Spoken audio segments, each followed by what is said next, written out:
বিরতির পর স্বাগত। 22শে জানুয়ারি ভারতের রাষ্ট্রপতির হাতে পুরস্কার গ্রহণ করেছে রাজ্যের মেয়ে জ্যোৎস্না আক্তার। প্রধানমন্ত্রী রাষ্ট্রীয় বাল পুরস্কারে ভূষিত হয়েছে রাজ্যের মেয়ে। প্রধানমন্ত্রী 19 জন পড়ুয়াদের সঙ্গে সাক্ষাৎ করবেন দিল্লিতে। মূলত জানা যায় যে জ্যোৎস্না আক্তার রাজ্যের মেয়ে, তার এই অভূতপূর্ব কাজের জন্যই তাকে এই পুরস্কারে ভূষিত করা হয়েছে। তার কি কৃতি রয়েছে সেই বিষয় নিয়ে আমি বিস্তারিত জানবো। টেলিফোন লাইনে রয়েছে নিউজ ভ্যানগার্ড প্রতিনিধি সুপ্রীতি মুখার্জি। সুপ্রীতি, মূলত 22শে জানুয়ারি রাষ্ট্রপতির হাতে পুরস্কার নিয়েছেন জ্যোৎস্না আক্তার, কি কারণে এই পুরস্কারে ভূষিত হয়েছে রাজ্যের এই মেয়ে? গতকাল আমরা দেখেছিলাম যে অসম সাহসিকতা, তার সঙ্গে শিল্প সংস্কৃতি এবং একই সঙ্গে উদ্ভাবন, সমাজের এবং ক্রীড়াক্ষেত্রে যে সমস্ত অসামান্য কৃতিত্ব রয়েছে যে বা যাদের, সেই সমস্ত পড়ুয়াদেরকে গতকালকে বিশেষভাবে সম্মানিত করা হয়। বিশেষ করে রাষ্ট্রপতি দ্রৌপদী মুর্মু এই সম্মাননা প্রদান করেছিলেন গতকালকে। এবং গতকালকে দিল্লিতে এক প্রকার তোমাকে জানিয়ে রাখি যে দিল্লিতে ইতিমধ্যে নতুন যে ভবন রয়েছে, বিজ্ঞান ভবন, নতুন দিল্লির বিজ্ঞান ভবনে এই সম্মাননা গতকালকে রাষ্ট্রপতি প্রদান করেছেন। এবং সেই সম্মাননা পেয়েছেন রাজ্যেরই এক মেয়ে, যার নাম জ্যোৎস্না আক্তার। অর্থাৎ রাজ্যবাসীর ক্ষেত্রে কার্যত যথেষ্ট গর্বের এই বিষয়টি।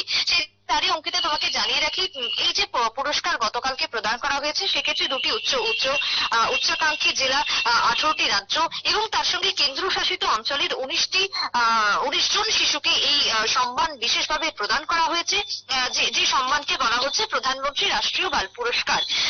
গতকালকে অর্থাৎ 22শে জানুয়ারি একদিকে যখন রাম মন্দির উদ্বোধনে হইচই, দেশজুড়ে একটা ঐতিহাসিক মুহূর্ত, ঠিক অন্যদিকে দিল্লিতে অর্থাৎ নতুন দিল্লির বিজ্ঞান ভবনে আরো একবার জানিয়ে রাখি, বিলোনিয়ার মেয়ে জ্যোৎস্না আক্তার সে এই পুরস্কার পেয়েছে। এবার যদি বলি যে কি কারণ জ্যোৎস্নার এই পুরস্কার পাওয়ার পেছনে, সেই জায়গাতে বলতে হয় যে দেখো, জ্যোৎস্না যখন ক্লাস 9-এ পড়তো, এটা গত বছরের ঘটনা, সে তখন তার বাড়ির পক্ষ থেকে, পরিবারের পক্ষ থেকে তার বিবাহের জন্য জোর করা হয়। এক প্রকার তাকে জোর করে অপ্রাপ্ত বয়স্ক অবস্থাতেই বিয়ে দিয়ে দেওয়া হচ্ছিল বলে এক্ষেত্রে জানা যাচ্ছে। এবং জ্যোৎস্না আক্তার তখন মাত্র ক্লাস 9-এ পড়তো। সেই সময় সে ভয় পায়নি, সে রুখে দাঁড়িয়েছিল। এবং এটা রাজ্যের ক্ষেত্রে যথেষ্ট গর্বের একটি বিষয়। অনেক সময় আমরা দেখতে পাই এখনো পর্যন্ত বাল্য বিবাহ যে চলছে, যাতে কোনোভাবেই রোধ করা সম্ভব হচ্ছে না। সেই জায়গাতে দাঁড়িয়ে জ্যোৎস্না আক্তার, ওইটুকু একটা মেয়ে, ক্লাস 9-এর একজন পড়ুয়া ছিল তখন, সেই সময় দাঁড়িয়ে তখন নিজের বিয়ে সে নিজেই রুখে দিয়েছিল। তার জন্য এই বিশেষ অবদানের জন্য জ্যোৎস্না আক্তারকে বিশেষ সম্মাননা দেওয়া হলো গতকালকে।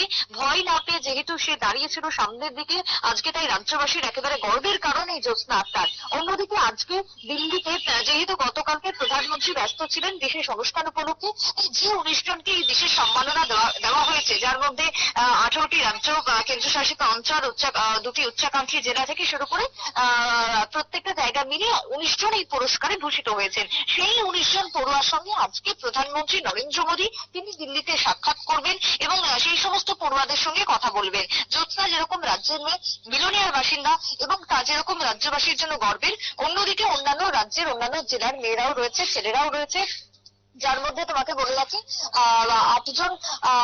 9 জন মেয়ে এবং 10 জন ছেলে এক্ষেত্রে পুরস্কারে ভূষিত হয়েছেন গোটা দেশ থেকে। তাই প্রত্যেকের সঙ্গেই আজকে প্রধানমন্ত্রী কথা বলবেন, ভাব বিনিময় করবেন বলে আমরা এখনো পর্যন্ত যে খবর পাচ্ছি। অঙ্কিতা, একদমই ধন্যবাদ সুপ্রীতি।